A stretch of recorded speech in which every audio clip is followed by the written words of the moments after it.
This presentation is brought to you by benlowrey.com. Good afternoon, Mark Stevens. How are you today? Doing great. You got to edit out the part with the glasses.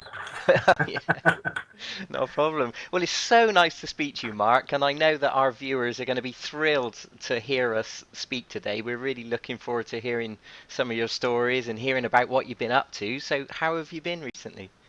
Great, and I appreciate the opportunity to come on and do a video with you. Sure, sure. Well, Mark, give us a little bit of an intro. Tell us a bit about how you got into all this law stuff. Where did it start for you, and how long ago? Well, it started actually, and I did a video on my website, so I don't want to spend too much time on that. I want to get to what we were just talking about.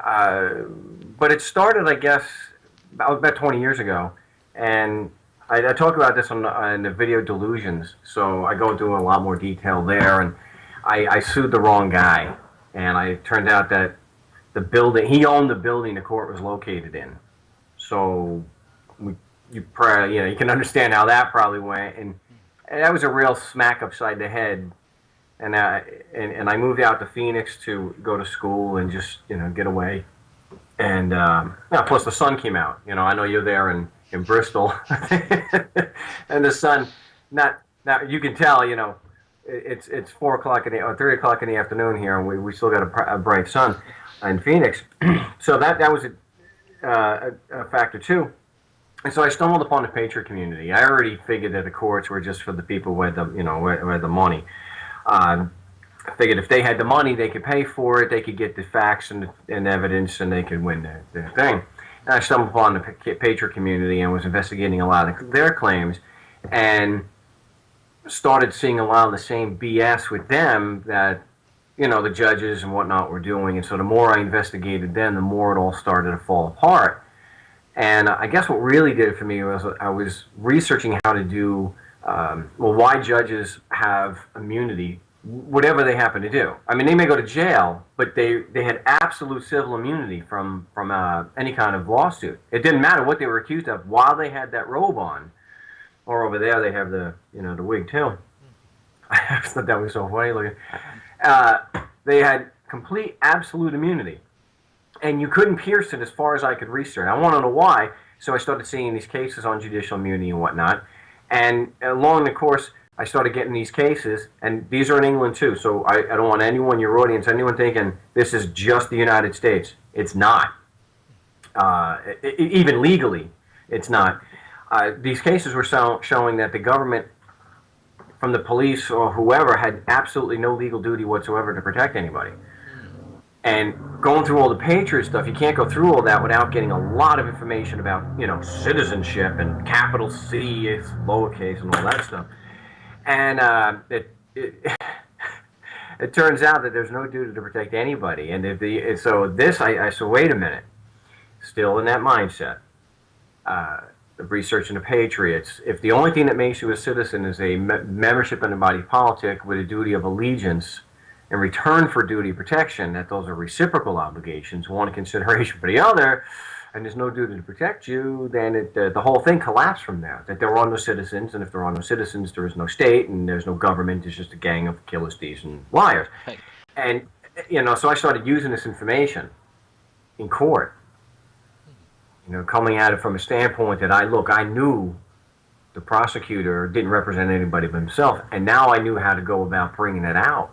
All I had to do was start asking some questions. And so that's where it kind of came into. And the more experience I got into court, in dealing with bureaucrats, the more evidence I was able to get. I was able to see it with my own eyes and not just read about it in like Lysander Spooner's Constitution, No Authority, which is great. But nothing replaces when you actually go in there and do it. So that kind of set the ball in motion, and that led to the book. And all right. Oh, okay. Now, Mark, currently you've got this project thing to do with traffic tickets or speeding tickets. Would you tell us about that, please? Sure. It's actually for parking tickets, and the reason why I picked parking tickets was because I didn't want any violent confrontations with the cops. I didn't want anybody to. I wanted the risk to be as low as possible, because a lot of what I've experienced in trying to get people engaged in in standing up for themselves and actually living more free is the risk involved. That there is an inherent risk that when you are being autonomous, at least to more of a degree than the average person is used to, there's always an inherent risk that someone out there is not going to like that, and they're going to take exception, and they're going to probably attack you. It doesn't mean, and by attack, I don't mean necessarily that it's going to be, agents at your door, but you'll get things like this. They'll send you letters. So that to me is an attack. Anytime somebody's making a threat to take your property, that I take that to be an attack. And so it was to minimize the risk, so people can be involved and do something and get some experience and see for themselves that when I say that traffic courts or like the IRS are just a bunch of criminals, they can see for themselves and not take my word for it. It's not about me, but that's what my book is about, my experiences and things that I personally went through, and so and it's all can be verified.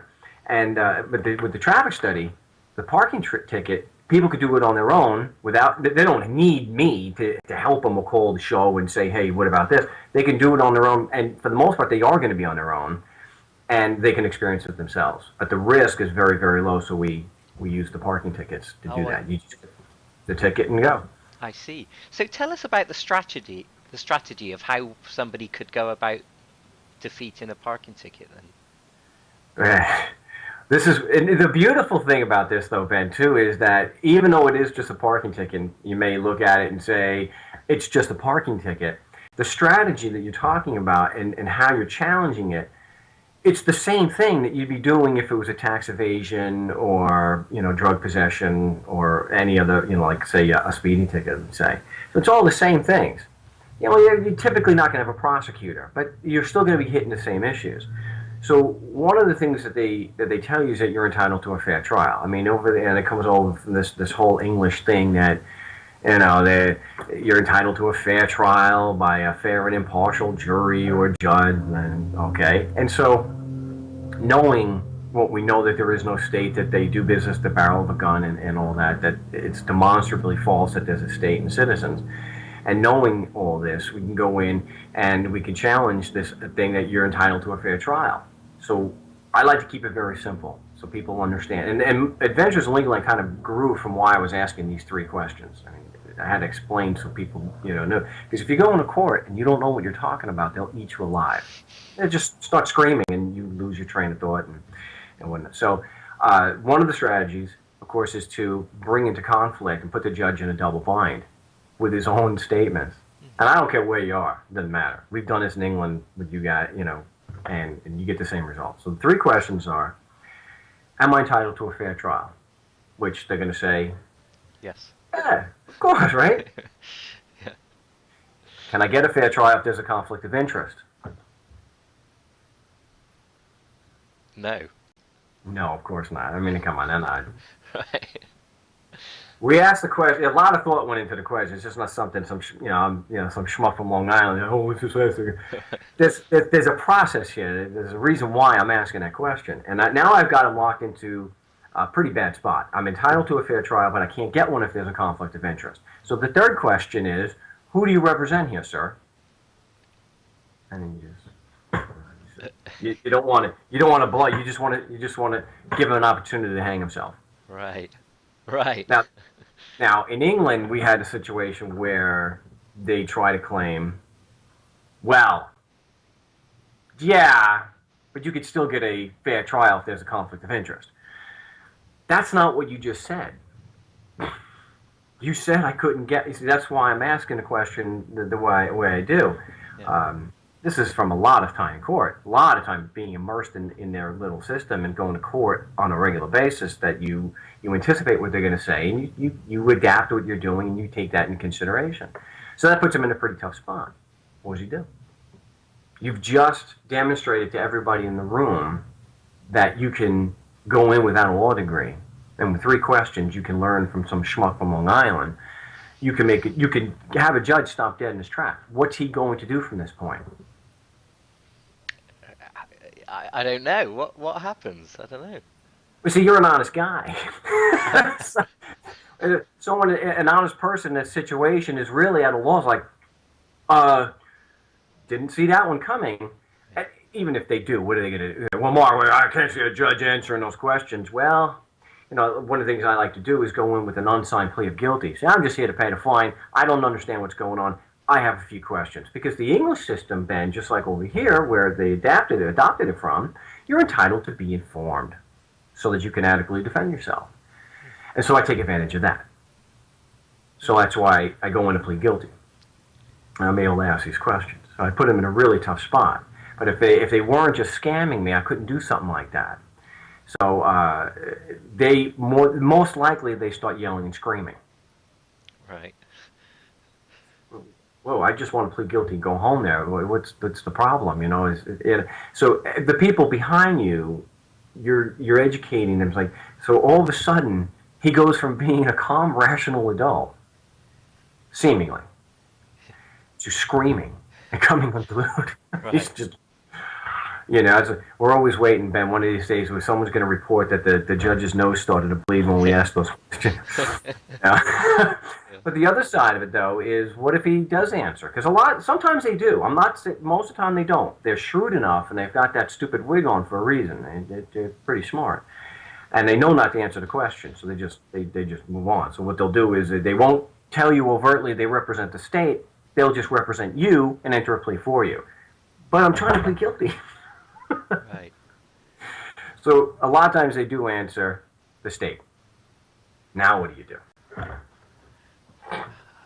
You're in a situation now where, and I've got audio of this, and so many people have replicated this, and they've called the show, and they were able to say, well, yeah, I asked the judge this question, and he said it represented the state.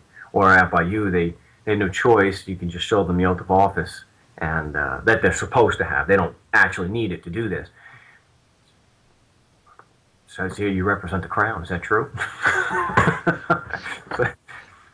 Paperwork says it's Crown versus Marc, so it's kind of a bad spot from the be in. So when we do that, and it's very easy to do, it's just you have to keep in mind that you're dealing with a very violent individual.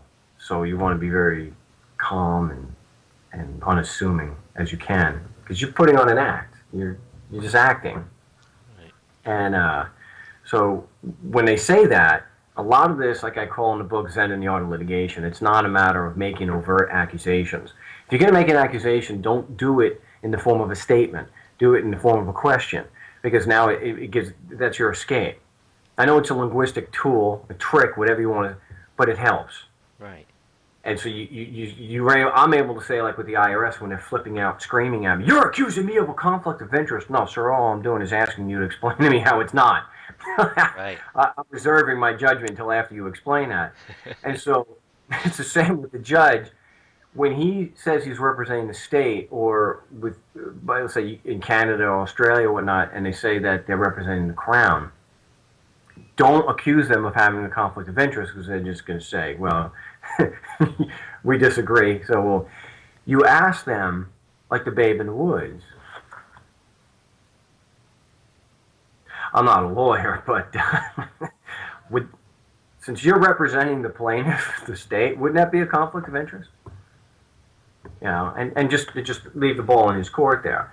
Now, more than likely, most of the time we do that, where you're at that particular point, you've already demonstrated you can't get a fair trial. I mean, this guy's actually representing the party to the proceeding. Yeah. You can't get a fair trial. I mean, it's that simple. Yeah. So it usually isn't going to progress much further than that. And if it does, you've got grounds to change the judge and go back and file a motion to vacate. So that's one of the tactics that we use. Oh, I see. So I don't quite understand, Mark. So how does it result? Does some of these tickets get thrown out or something, or like? Well, you're a pommy, so I understand you. It's not going to be as quick. Well, yes, it does result in that, because right. you have the judge in a damned if you do, damned if you don't situation. You have him. See, this is what I think is very critical here. I am not looking for the judge to contradict the law. I mean, I could pull out code after code after code after code. Nobody cares what my opinion is of the law. No one gives a damn. I mean, no one cares. I mean, I accept it. I stopped crying about it a long time ago.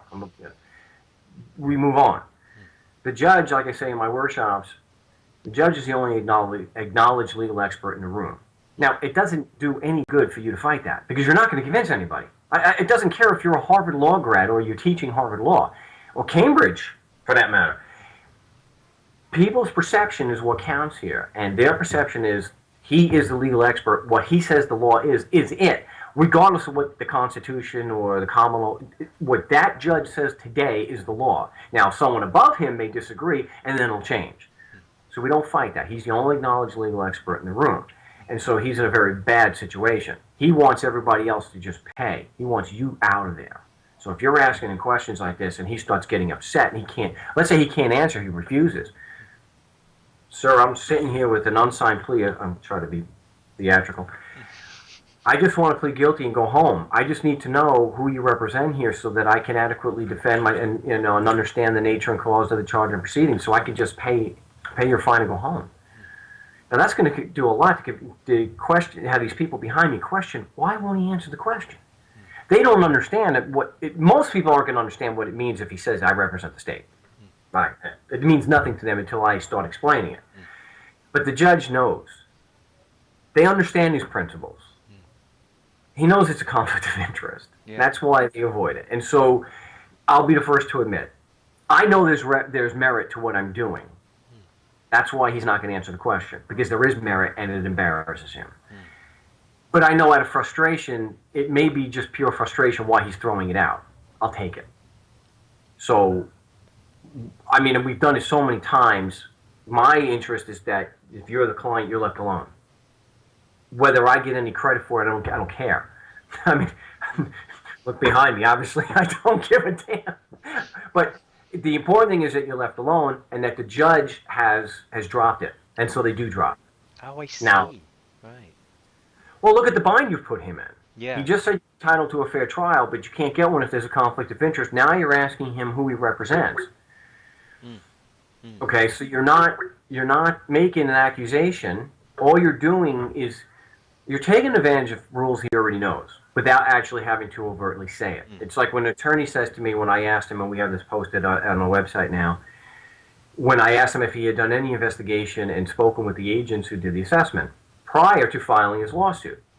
Now, I'll tell you, I'm talking about Rule 11, which says you have to do that or it's sanctionable. Okay? But I'm assuming he's a lawyer who understands that. I don't need to tell him and telegraph every single thing I'm doing. Let me get my admission first. So I'll ask him, without using the rule, sir, did you do any investigation prior to filing your lawsuit? Did you speak to the agents? Do you know their names? No, I didn't do that. What's your point? That is. Right. So I don't have to point out, and because they know what I'm doing when I get to that question. Right. If you go in and you have any pretense whatsoever that you just want to pay the fine and go home, that you don't understand what's going on, when you ask the judge who he represents, that facade is gone. He's got you. Damn it. Right. And that's how he's going to be treating you now.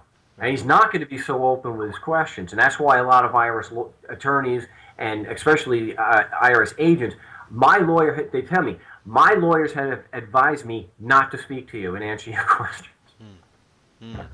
Just ask some questions. But I don't bring up and quote their laws, only extremely rarely. So if you listen to a lot of the calls with these tax agents, the only law I may actually cite is where they have to assign an agent. But that's got nothing to do with whether my client owes taxes or not. I don't get into that at all, and I don't need to. I don't need to call. I want to know what you, the agent, or you, the judge, what is your opinion, and then I'm going to use that. So, like, you can ask it, and this is something people, they don't, it's incredible, they're like, can you really do that? Yes, you could walk into court, just like I do with the IRS, ask the judge what grounds are to get the ticket thrown out. Why not ask him? Right. If he is there, I'll ask the IRS that. Is a lack of witnesses and evidence sufficient grounds to throw this out? Right. Yeah. Right. Okay. Yeah. And I didn't have to. The important thing is it's his opinion, and it's more important to get him to contradict his own opinion than what the law says. Right. Because that gets back to what I mentioned before. Their opinion on the law is what counts, not yours, not mine, not anyone else involved. His opinion. So that's why I just get his opinion. Plus, I don't want to read the Internal Revenue Code if I don't have to. Right. Oh, I see. Yeah. I understand now. I'm kind of new to this. This is really the But yeah, that makes sense. So you put the ball in their court, you make them answer, you make them tell you what the rules are, and then you kind of use it against them further down the line, basically, isn't it? Right, and that's because, the important thing here is you got to know some of how they operate. I mean, you got to know your adversary, Hmm. and I've done enough time with these people to really understand how they're doing things, Hmm. and you have to, aside from how they typically their process that you should know, which you don't have to read the law to know. Aside from that, you need to get away. What I talk about is clearing the fictions. You have to look at the situation without the fictions, because if you accept the fictions, they're going to trounce you. Hmm. Because what they'll try to put everything back on you. Well, wait a minute. What evidence do you have that you're not a taxpayer? And people will be like, Right. Right. so if you don't have the fictions and you just look at them as people. Wait a minute, I'm not the one who's making the accusation here. Why would I need evidence of anything? Right, I see. Look, Hang on. when they, Would you just clarify that for us a little bit, Mark? I kind of understand what you mean, and I kind of don't. When you say fiction, what do you mean? well, fiction, I'm talking about like an abstraction, something that only exists in someone's head. Hmm. And language is, at the same time, like they say in NLP, our greatest tool and also one of the our worst weapons. Because unlike animals, we're capable of abstract thought. Right. Unfortunately, a lot of people engage in abstract thought, mostly lawyers and bureaucrats, politicians, they believe it's real. So when I talk about a fiction, it's just something that's made up. It Oh. doesn't exist outside the head. Oh, So I they see. start talking to you that you're a taxpayer. Well, every taxpayer has to do this. If you accept that fiction, Right. now you're stuck dealing with interpretation of the law, I which you're see going what you mean. Yeah, so like the obligation to pay tax is a fiction, right? It doesn't exist in reality. no, right. It's Right. it's it's someone's opinion, Right. and they'll say, Mark, whether your client is obligated to pay is an issue of fact. It's not an issue of opinion. And so if you accept that, this is what I am hoping to accomplish with the new book, and there is a new book, I promise you, is people aren't questioning enough still. Even people who have read Adventures in Legal Land. I'll get these emails and say, how do I respond to that? They said this. Well, ask them to prove it. Oh, is it real? Can I? Yes, you can do it. Because they're accepting these fictions that these people are authorities. They're accepting a fiction that they're IRS agents instead of Eric Feynman. Or one today who's using a fiction for a name called K.O. Justice. I swear, that's his.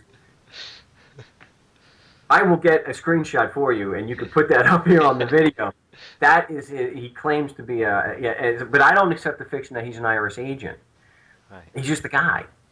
And so when you don't buy into the fiction that you're a taxpayer, that you're legally obligated, or that you're within the United States, because that's a fiction also, or that you're within the realm, or whatever, or in the shire, or whatever they're calling it there, or the province. If you don't accept those fictions and you just look at them as people or the ground, and then you put the burden on them to prove it. What you're doing, in a sense, in a very real sense, what you're doing, and I explain this in workshops, you are forcing, and I don't like to use the word force, but you're making them actually think, and you're showing that the words in their head have no physical referent. And that's as clear as it's as clear as I can make it. And the questions that you're going through when you're doing this with them is you are showing that the words they use, taxpayer, province, have no physical referent. They don't mean anything outside their heads. So, example, when someone says to me, look, the income is taxable. It's an issue of fact. It's not an issue of law. It's not an issue of opinion. It's a fact. And I'll say, great. Now this is where most people are froze. Like, what do we do? This is so easy, man. It's not. It's okay. Now walk me through this, because I've got my checkbook out ready to cut you a check. What I need you to do is I need you to walk me through this and prove the income is taxable using just the facts, and don't look at the law at all. Just walk me through that for a moment. And you just wait. Because well, but the loss.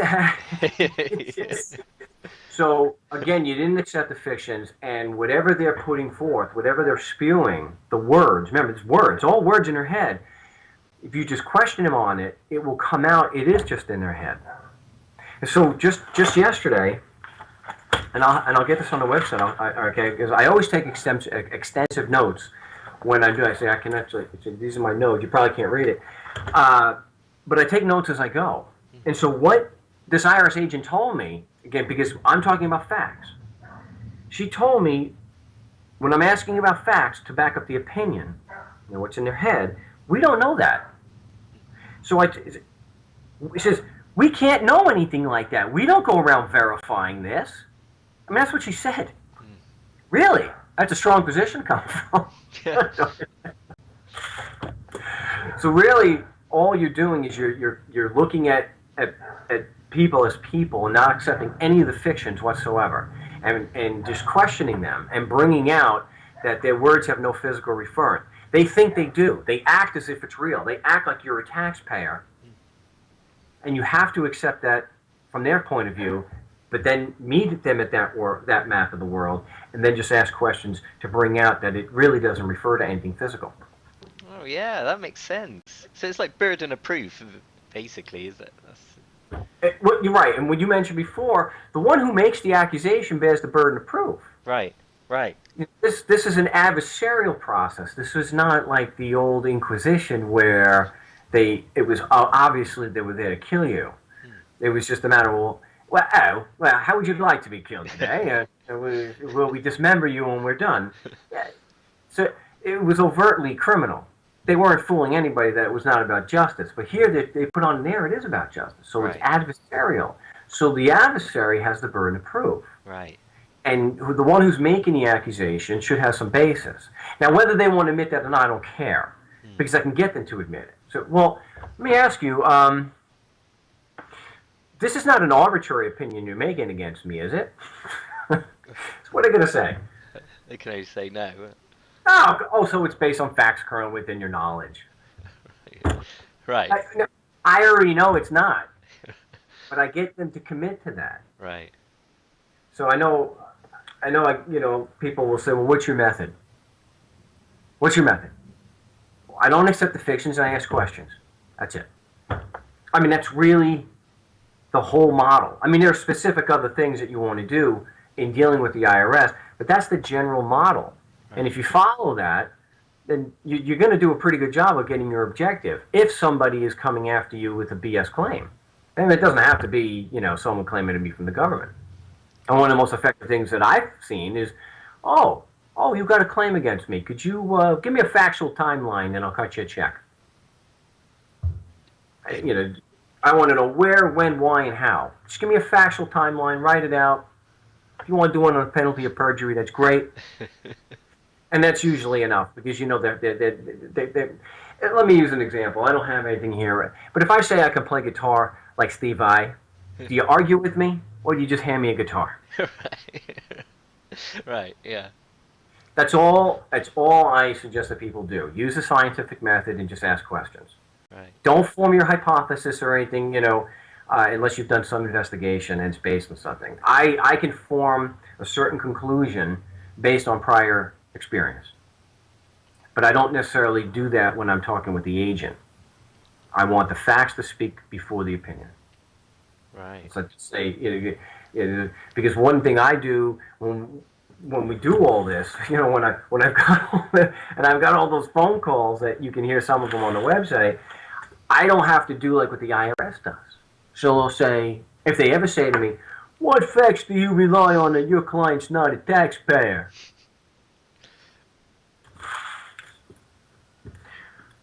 I called you on Tuesday. So I had this happen just the other day. Yeah. She said, the tax agent, she said, I walked her through the process. She had the authority to abate. The grounds to do an abatement was a lack of witnesses and evidence. And so she said, if you want me to abate, you're going to have to provide substantiation. I said, well, I've already done it, but I'll do it again. And so I don't just make an accusation. I have the facts to back it up. I said, well, my substantiation is you told me you were authorized to do an abatement. You told me the grounds to justify an abatement would lack of witnesses and evidence. You told me there were no witnesses. You told me there was no evidence. You also told me you've never had any contact with the agents who may have done these assessments. That's my substantiation. Those are facts. That just happened. We can document that. So those are facts. See, that's something I think a lot of people do miss. We're absolutely certain, and I can prove beyond any doubt, beyond all doubt, no one's a taxpayer. I mean, it's very easy. But I got to have more than just my accusation or just my statement. So when I file with the IRS or I'm doing with the IRS, I have my position that will be that there were no witnesses and evidence to show my client's a taxpayer and has taxable income. Well, what facts do I base that on? I had the phone call. I spoke to agent, let's say I spoke to Ms. Clemens on Wednesday, November 9th. I then spoke to Ms. Tabone, and I have badge numbers. Now, they may not be real, I don't know. But these are my facts. So I've got my opinion, my statement, my thesis, let's say, and then I have my supporting facts. And that's the way we do it. So like I mentioned to someone today, I could be wrong. There may be witnesses. There may be evidence. So if I'm incorrect as to that, what does the IRS then have to do? Produce them. Yeah, it's that simple. But we know, because they've told us, and if you listen to the Kimberly Clark phone call, they won't disclose the name of the agent. So how could they possibly make a rational opposition to me beyond just their say-so? And we stick to the facts because they have to produce them. All they have is their opinion. Well, Mark, you're wrong. I might be. But I've got these phone calls. I've got you. Now, if you think I'm wrong, are you able to testify? Are you qualified? And so we keep sticking on the same point. I could be wrong. I've been known to be wrong. I accept it. Do you have any witnesses with personal first-hand knowledge? And we're right back on that. Right. I had to say to an agent just this morning, sir, if you think you have a qualified agent, then get him in touch with my client and I, and we will file that return forthwith. We will do it immediately. But we want to speak to the agent first. We'll save you the time for having to do the substitute for return. We'll do it for you. And of course, he said, no, I can't do that. Okay. So you have no facts, you have no evidence. And you're right back to that. Right. Wow. It's simple. But from a legal standpoint, I want to point out too, before I forget, when you do stick to the facts and you don't take legal opinions, such as, like, my opinion, my position is based on what the witnesses from the IRS have told me. I mean, this is IRS agents telling me this and lawyers. That's not me. It's not my opinion. They're telling me there's no witness. When I do it that way, that there's no witnesses and evidence that my client's a taxpayer, that is completely different than saying I'm not a taxpayer within the meaning of statute. I mean, one is fact, one is opinion, and they're completely different. If you go on opinion, then they can point out, well, Mark, the courts have ruled, and they can use stare decisis to settle an issue of law. But you cannot use stare decisis. Well, you may not use stare decisis to settle an issue of fact because every case is fact specific. That's another reason why you can do that. So I don't care what the courts have said. So if I'm dealing with you, Ben, do you have a case of res judicata? And you know what the? See, res judicata is when a court and a jury has made a determination on the facts. Oh, right. Okay. Then it's over. But only for that year. So if it's taxes, it's only for 2005. If they did it has no application for 2009 because, hey, things change. So that's another reason why it's so important to stick to the facts. Oh, because they don't have that option of saying, well, yeah, in the case of, Carrington versus Entick, 1769, they did rule. It doesn't matter. Right. Right, because it doesn't apply to the facts that you've got in that case. Right. Exactly. And if you don't have a factual dispute with the IRS, it's over. Oh, right. It is over. one of the things so if you listen to the last call to shame that we posted yesterday, the agent was under the impression, well, it's presumptively correct and good enough for summary judgment. Whoa, hello, which you can only get if there is only issues of law to settle. That's why I stick to just the facts. Hang on, I kind of lost. I didn't quite follow the. It's okay. Right. You're upon me. Just that last 30 seconds where you said, you kind of lost me there. Okay, I'm sorry. When you get a summary judgment in a court, it is because there are no issues of fact to be determined by a jury or trier of fact. There's just issues of law for the court to decide. So there's no trial. Right. So they want to get you locked into a situation where there's no trial. Right. Because they've even told me just again today, it's extraordinarily difficult for them to find out who the agents were that did the assessment or the substitute for return. They have difficulty getting it. Right. And like I told KO Justice today, based on my experience, almost 100% of the agents have admitted to not being qualified to say my client was a taxpayer or had taxable income. And I have proof. I have someone doing it under oath, which means nothing to me, but maybe some other people it still does. You can go to my website, and it's the Maryland tax hearing. You can hear an agent admit that she did something like 7-8 years worth of assessments, and she's admitting under oath in front of all her friends she wasn't qualified to do the assessment. But that's what she does for a living. So I just take their statements and use it against them. If I say an agent's incompetent, it's because they told me. Right. Oh, I see. So we want the dispute of facts. We don't want the facts to be settled in summary judgment. We want to win on the dispute of facts. Have I got that right? Yeah. Yes. What you're doing, if you have a dispute of the facts, you're taking a huge monkey wrench and jamming it in the works and not allowing them to have summary judgment, which is basically judgment without a trial, which means they don't have to give you any discovery, nothing, which they're supposed to do. But, and I'm sure it's the same way over there, they don't want to disclose the name of the agents who are doing the assessments. So like KO Justice said to me, oh, that's a frivolous argument, and if you're thinking that the agent who did the assessment is actually relevant to whether it's a valid assessment or not, that's frivolous. So, wait a minute. Let me explain. Whoa, wait a minute.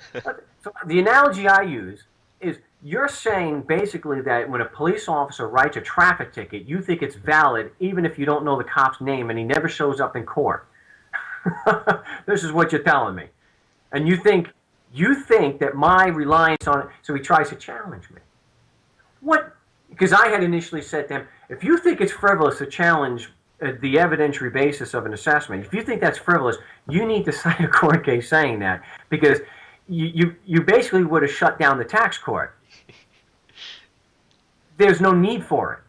Yeah, they're basically saying there's no need for evidence in a court case. That's right. You don't need courts, right? So you need to cite that for me. Right. He says, no, what you need to do, Mark, is you need to cite to me why you think it's necessary to know the witness and why the witness has to have personal knowledge. I said, yeah, it's Rule 602 of the Evidence Code, Federal Evidence Code. And he says, oh, I think you're making that up. Well, okay. Right. So he says, I think what you need to do is look at Rule 601, which talks about documents. I said, no, I think you mean Rule 801. No, you're making it up. No. Okay, all right. Right.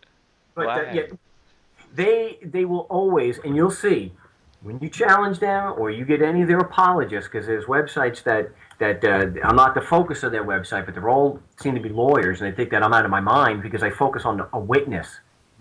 Focusing on the witness is insane. Really, I think I remember that in a movie once. Pay no attention to the man behind that curtain. Yeah. Why? And ask yourself that, Ben, and everyone should ask themselves that. If they're confronted with it, ask themselves and then ask an IRS, why would the agent who did the assessment be irrelevant as to whether the assessment is valid or not? Especially when, if you ask them, Ben, like I asked this guy today, are you qualified to do assessments? No, I'm in collections.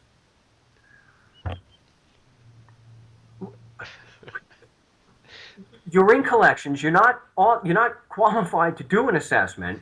You don't know who did the assessment. Yeah, I mean, they're testifying against themselves, aren't they? You know. Well, if there weren't guns involved, my gosh, it would be laughable. Yeah. You Yeah. know? I mean, seriously. You have people that are saying they swear that you're XYZ, right? Let's not use the same word. This is what I mentioned in the book. Don't change the substance that the word refers to. We'll keep the referent exactly the same. We'll just use a different label. We'll say XYZ. Look, Ben, you're an XYZ. Who said that? Not important. It's not relevant to whether it's correct or not. Are you qualified to say I'm XYZ? No, of course not. And yet, I'm the one that they're saying is crazy and just I'm a loon and I don't understand and it's crazy to look at the witness. Yes, yeah. Okay, I'll accept that I'm crazy. Let's still examine what the witness has said. Again, take me right out of the picture. It's nothing to do with me. So. Wow, it makes perfect sense, Mark. When you put it like that, it sort of seems simple, doesn't it? The logic, the way you explain it like that. Well, when you get outside of legal land and you don't accept the fictions and you're just talking in lay terms, it's just like I mentioned to I don't remember who. Oh, for the part of the parking ticket study, I'm sending a letter to the judges and prosecutors, letting them know what's going on.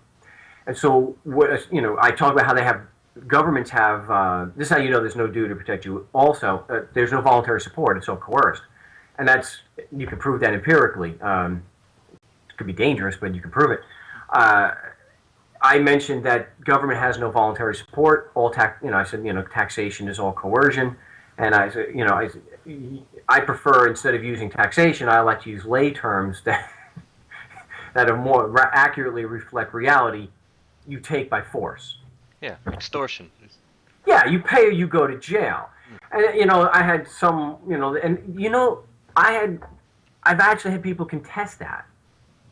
We don't put anybody in jail. There's no coercion. I said, did you repeal Section 7203 or 7603? I mean, is tax evasion not a crime anymore? Is this what you're in the franchise tax board? Did you repeal Section 19701 of the Revenue and Taxation Code without telling me? Really? It's not. It's no longer a $10,000 fine and a year in jail for not filing. Yeah. Yeah. I had Suzanne Small, the franchise tax board, actually tell me, without a hint of shame, that she's a lawyer. When the government orders you to do it, it's not threat, duress, and coercion. Really. She says, this is what she says to me. Mark, the law doesn't recognize it as a threat, duress, and coercion. Really, can you... So let me ask you. I'll put you on the spot here. If someone said to you the law doesn't recognize it as threat, duress, and coercion, what would you say to that? Me? You're asking me now? Yeah, I'm asking. So someone said, yeah, how do you answer a statement like that? What do you... Ben, the law doesn't recognize it as threat, duress, and coercion. I'm not exactly sure, Mark. I don't know. You palmies in general, most people are just too stuck on them being an authority. Well, the law. See, the law hypnotizes you and like, oh, okay. But can you cite that? That's what I said. Can you cite that? What do you mean by that? Well, she's saying to me, Mark, the law doesn't recognize it as threat, duress, and coercion. Well, can you cite the law that says that? Oh, I see. Right. Gotcha. Yeah. Yeah. So when the BS comes out, keep the burden on them. Oh, I see. Yeah, I got it. Yeah, I'm with you now. Yeah. So if you keep the burden on them, so if they throw you, I had the one lawyer say to me on the bench, Linda Scott, she says, I am prepared to rule as a matter of law. Objection, which law would that be? I am not going to discuss that with you.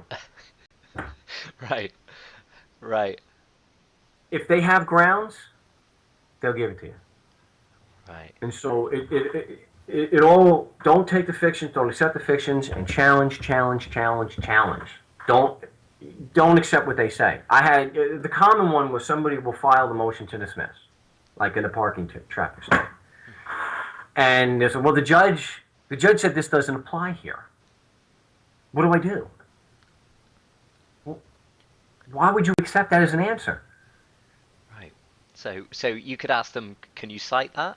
Could you say that to them? Yeah, exactly. Could you cite me where the legal exception is for this particular court? Right. Yeah. And then if he doesn't give you anything, turnabout is always fair play.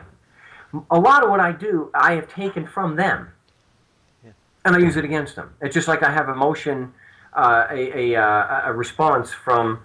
I took it out before. I have a response from the county attorney in Keene, New Hampshire, where he says, "Oh, Mark Stevens doesn't have any standing. He suffered no legal injury." Really? And half the things you prosecute, there's no legal injury. So we take it and use it against them. And that's one way to do it. And I have his motion, his response on my website. So if someone's in Keene or anywhere, you can use a prosecutor's own, paperwork against him. But when they say something like, "Oh, Mark, that doesn't apply here," do you have any legal basis for that whatsoever? No. Oh, great. That's my defense. This ticket, this parking ticket, doesn't apply. Oh, no, I have no defense. I have no support for that. Oh, am I the one making a mockery of the proceedings now? Because, the contempt thing is going to be right around the corner. Oh, okay. But you just, see, if they're going to use something like, "Oh, that doesn't apply here," and they've got no basis in law whatsoever, well, apparently it's not a requirement in his court now, is it? Right. Oh, so so just use it against him. It's just like what John Webb did. To avoid me being able to help somebody, he states what the law really is. What we've been saying for 10 years. But they ignore it. Doesn't apply here. Now, I can't wait for someone, Penn, to take John Webb's own paperwork and attach it to the motion. Something he's prosecuting, and have him explain it. I'm really waiting for, and hoping someone's going to do that. But anytime they use something like that, it's just like, and I know we're running out of time, I'm trying to get as much information as we can. Sure. Another way of doing it is, and this is one thing we're doing in the parking study, and if you're in England, you got to make sure you can get to a magistrate's court if you're going to do it. So do some research. If you're in England or in Australia, there are certain places where you can't take it to court. So don't get a ticket in that jurisdiction. But one of the things that we are able to do is predict how the judge is going to respond, which is a lot of fun. So one of the things I'm doing here, Ben, is I'm letting these people know you have the guns, but you're really not that much in control. We can actually manipulate you. So I want to be able to show from my little chair here in Phoenix, the fortified compound, I can manipulate a judge in Brisbane or Melbourne or Suffolk. I can manipulate them to do certain things because I know their behavior. I can tell them in advance and they'll still do it. But one of the things we do is we manipulate the judge into denying cross-examination and not allowing a defense. Okay, because they're frothing at the mouth. They declare the witness incompetent, which we could do with 2 questions. You move to strike the testimony. He just realized, oh, this guy just played me. Dang it. He's furious. He doesn't allow a defense. But occasionally they do. So what I suggest that people do is if this happens, let me just cover a little more. Let me give the 2 questions to impeach the cop. I've mentioned it before. Every time. Doesn't mean it's going to get thrown out. But it will get the witness impeached every time. The judge will say he's incompetent. Did you file a valid cause of action against me, officer? Because the cop is writing the ticket. Right? Did you file a valid cause of action? And he'll say, yes. How many elements are in a valid cause of action? Now that's going to make the prosecutor, if there is one, the judge is going to come unglued. The witness is not qualified to testify. It's outside the scope, blah, blah, blah, whatever. He's not allowing him to testify. He wrote the ticket. So any of this BS, he's only there to testify as to what he saw at the stop. And bull. You have a right, substantive due process right. They'll tell you before you do the cross. that you have a right to challenge competency and credibility. So the idea that you can't challenge him on the ticket he wrote, absolute nonsense. Because he'll let him answer that there was a valid cause of action, because it makes it look good. Okay, so now you've got this. The witness is declared incompetent. You request that the testimony be stricken, including the charge on the ticket. You violated the statute, which is a legal conclusion, not a statement of fact. So the judge refuses to allow that. And that's it, cross-examination is over. Right? That's the thing. I love your response because because I've talked about it on the show so much. People have to keep from laughing when it actually does happen. That the judge is actually arrogant enough to fall for this every time. Right. I know the other alternative, Ben, is well, they just won't allow cross-examination. Okay, you just saved me some time. Okay, we're done. So what we do is to show, because we know that they're supposed to allow cross-examination. We know that they're not supposed to take the testimony of a witness that's incompetent. We know they know that. But how do we get them to say it? If you object, they don't care. That's my little Italian thing there. So anyway, I'm sorry. So what you do, if they allow you a defense, this is great. But you got to be prepared for a serious emotional response. You turn around and you call someone randomly out of the audience to testify on your behalf. See, you know what kind of response the judge or the magistrate's going to have, though. What's he going to do? He's going to say you can't do that or something. Why? Well, because they got no first-hand knowledge. I don't know. There you go. Yeah, They're not qualified. They're not qualified. Yeah. So you get the judge to say what you already knew was true, and he said, "Wait, he's not qualified to testify." Apparently, that's not a principle that's right. Well, you let the cop testify, and you said he was. See, and that's the thing. Right. Each time the judge is saying the witness is not qualified, not you. Yeah. Who's the only knowledge legal expert in the room? The judge. The judge. So if the judge says the cop's incompetent, he's incompetent. Right. So if he's going to flip out and start screaming because your random participant is coming up and that they're not qualified, he's now telling you what the law is. He's contradicting himself. Who cares what the law says? It doesn't matter. He's contradicting himself. So what's it going to be?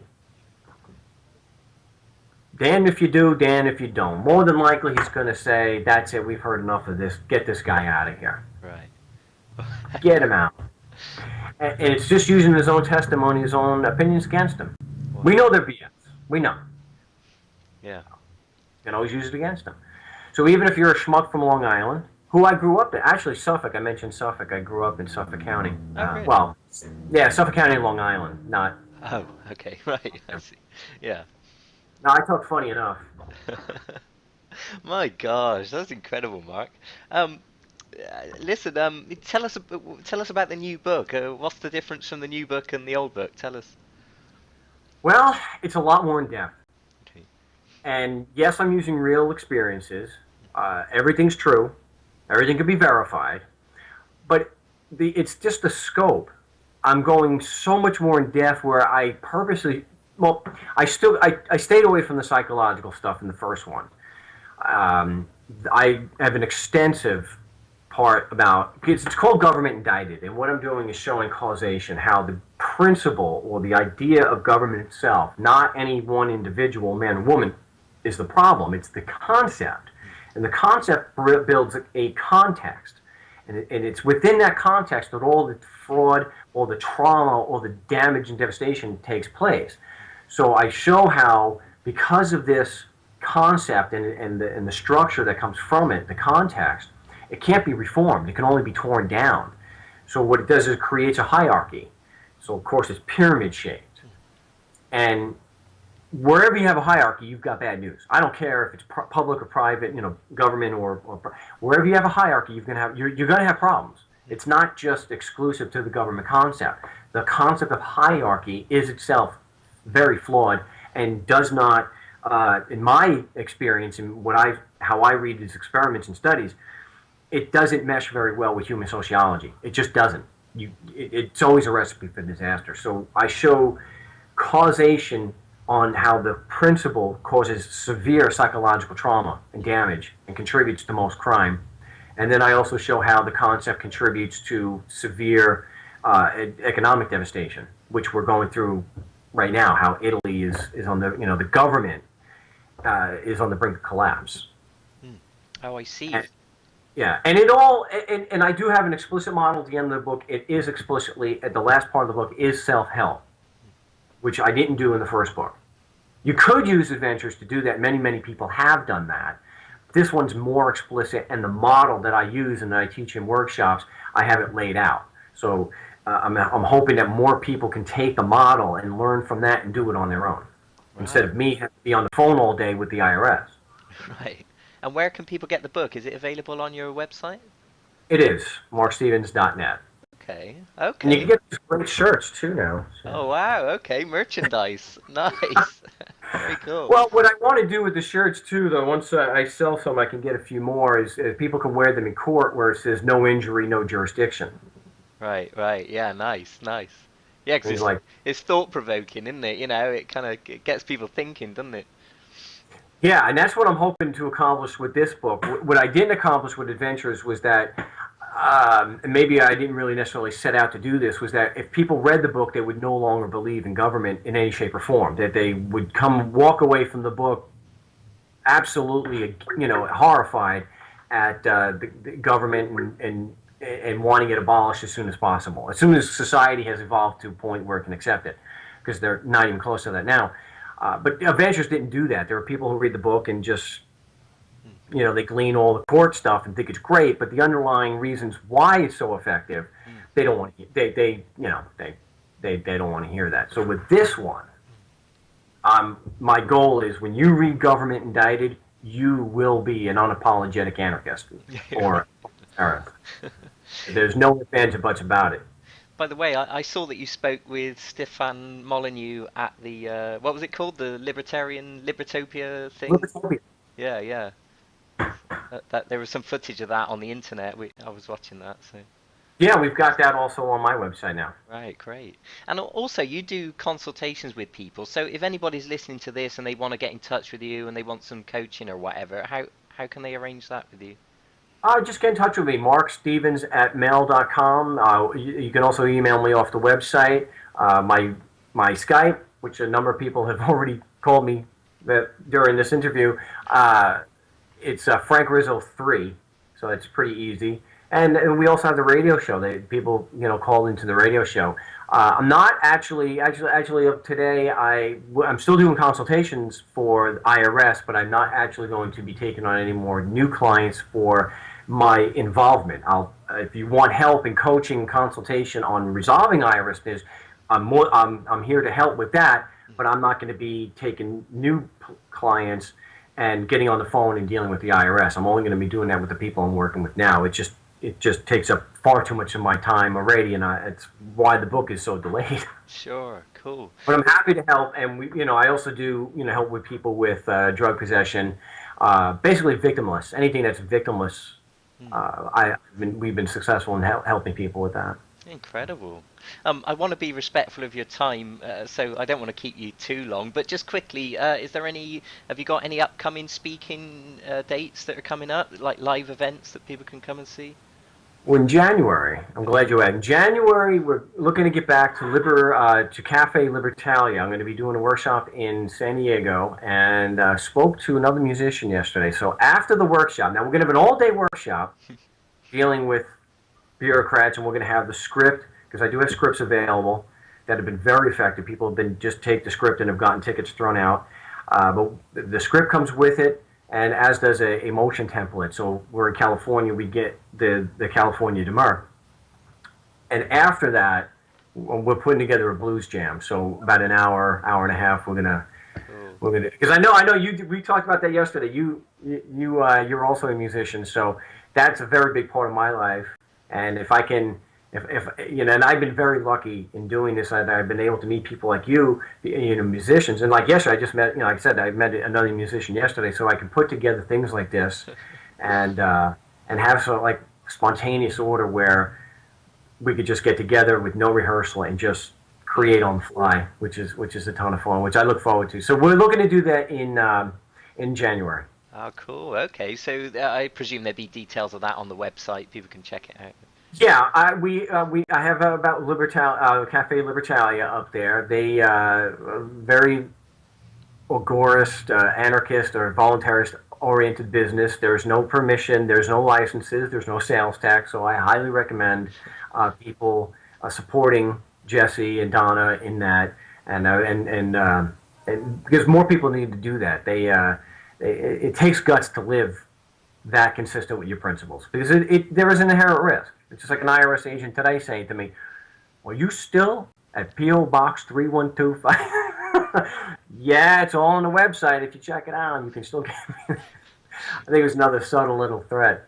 But yeah, that'll be in January, so we're looking forward to that. And if somebody wants me to come out, as much as I hate the TSA, if we get enough people, yeah, we can come out wherever it happens to be and do that, and maybe get a blues jam to boot. Cool. Oh, awesome, Mark. Listen, I want to be respectful of your time, so I won't keep you any longer. Thank you so much for talking to us. I've really enjoyed listening to you, and I think everyone that listens to this is going to really appreciate you taking the time, so thank you. Well, I appreciate it. Thank you for the opportunity. Yeah, yeah, my pleasure. All right then, Mark. Well, I'll leave you for now, and thanks again. Take care. Thank you. All right. Bye-bye.